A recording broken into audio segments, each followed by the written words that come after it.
On the 1 year anniversary of the invasion of Ukraine, what is the atmosphere like there? So I'm in the western city of Lviv. We're quite close to the Polish border here. So this is considered quite a relatively safe part of the country. That being said, there were warnings from the administration here in Ukraine that there might be missile strikes over these 2 days around the anniversary of the war.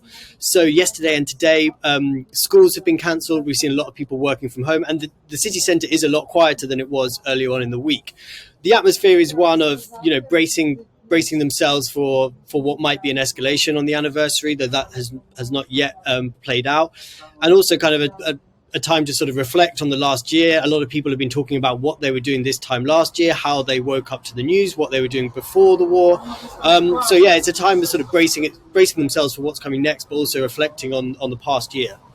At this point in the conflict, a year on, if you could summarize the general feeling of the people that you've met in Ukraine, what would it be? Would it be hope, despair, or something else?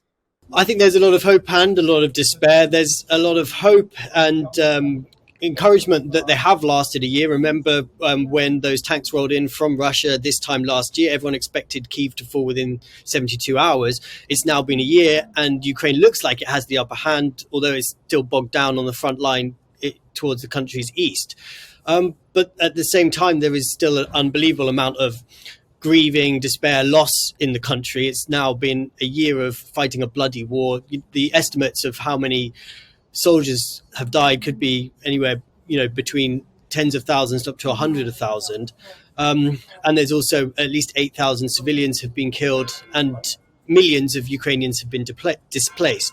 So there's still fortitude and hope that the country will carry on fighting the invasion. But also, I think there is a sense that how long can this war continue at such a cost to Ukrainian people?